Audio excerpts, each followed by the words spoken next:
Welcome back into the GSMC Sports Podcast, as I want to now dive into the situation surrounding Cleveland Browns quarterback Deshaun Watson. This is something that I've been sort of wanting to hit on him for a little bit, but things actually got even a little bit more interesting for me in this conversation when yesterday I was watching Good Morning Football and former NFL linebacker Manti Te'o made an interesting statement where he said that the Cleveland Browns should pull a Denver Broncos and, quote, move on from Deshaun Watson, which is a very interesting way to consider this type of a deal because the Browns still have Deshaun Watson for 3 more fully guaranteed seasons, where the cap hit will be just under $64 million a season.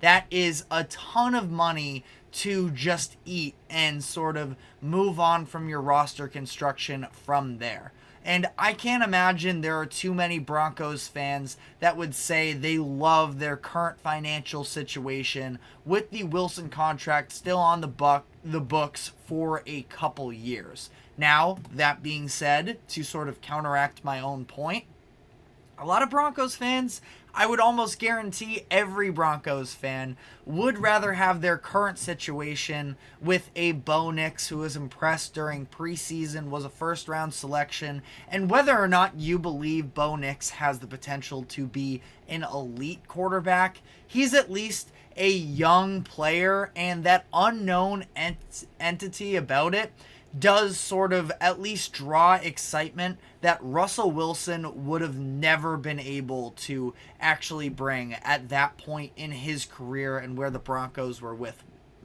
him. So, you can use that one way or the other.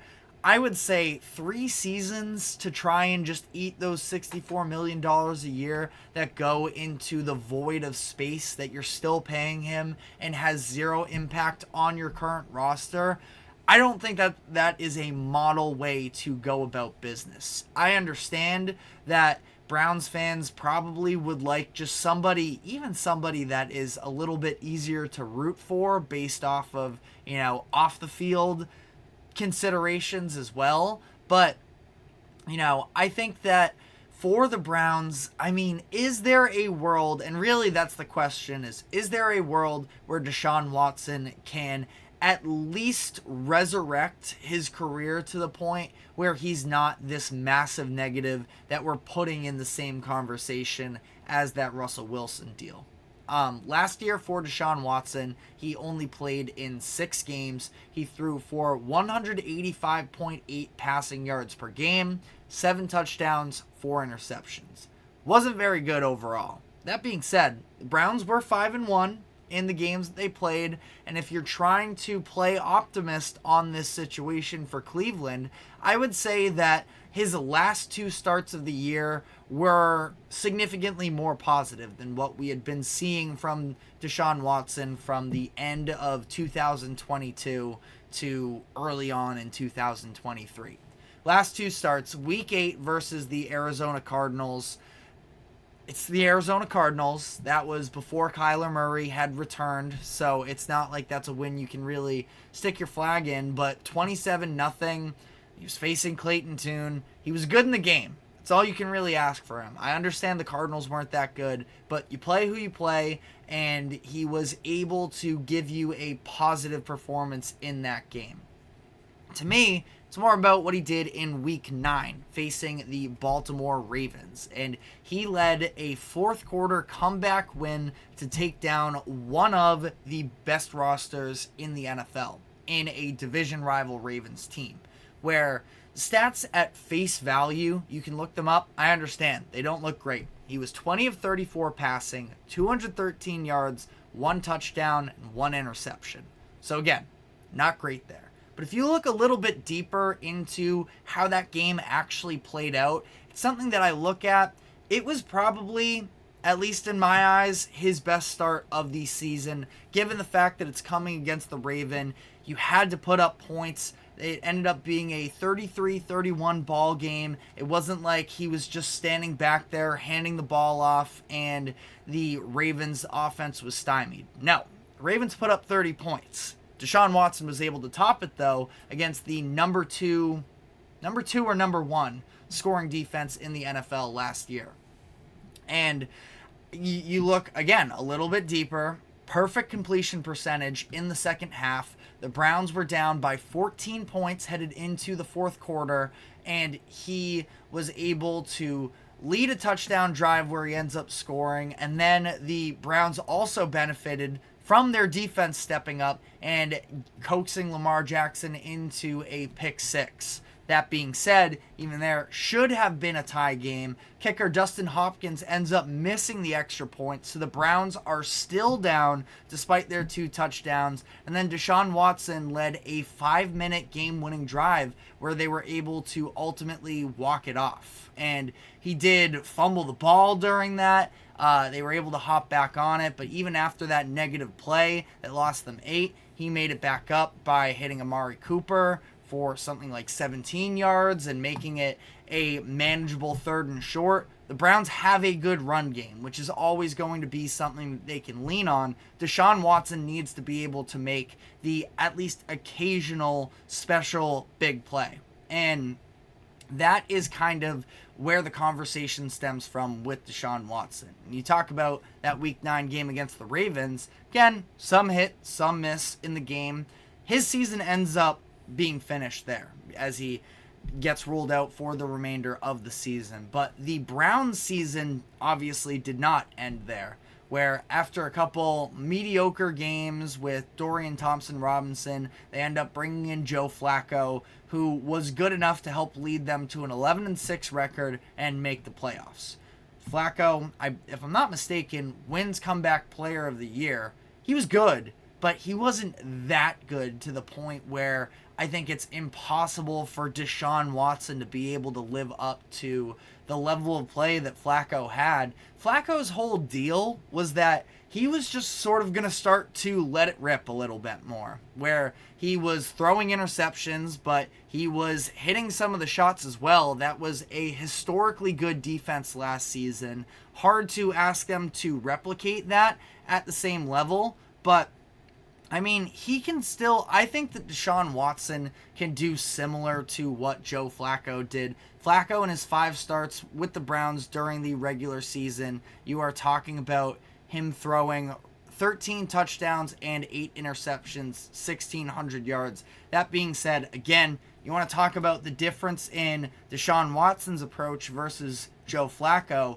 Joe Flacco, just at that point in his age 38 season, he did not care about whether or not he was going to throw interceptions. 8 in 5 games is a lot, and he threw another couple, including some pick sixes in the playoff game against the Texans. But he threw for 323 yards per game. Joe Flacco in 2023. Who had that on their bingo card? Certainly not me. And I sort of say that as well just to think about what can Deshaun Watson learn from this. He has a good defense behind him. Watson used to be genuinely elite in 2020 when he led the league in passing. I think that he's still capable of, having the arm talent. And I know it has not been good from what we've seen from him these past couple years. But I look at this situation with Cleveland and with Deshaun Watson. Is it salvageable? I think they sort of just need league average quarterback play from Deshaun Watson. It'll still be a bad deal considering all of the first round picks they gave up for him and the contract that they gave him. I understand you're never going to resurrect that into a good no-brainer move. That's not realistic. But you made the mistake. There's only so much you can do now. What's done is done. And if you can reconcile Deshaun Watson to give you the play of, give me even a discount Jared Goff, which sounds kind of crazy, but Goff was a top 10 quarterback in the NFL last year. If you can give me, generally speaking, what Jared Goff gave the Lions last season, the Browns have a pretty good roster as a whole, I would argue, and I think that that's very much in play, and we could see a Browns team, again, with that defense, be playoff competitive once again. And I think that even just being a playoff team, getting a win, would at least feel like a win on what has gone down as a pretty disastrous contract and trade overall as a whole. But it's not like the Browns have to be buried because of it. Like, there is a way for them to at least reconcile some of it.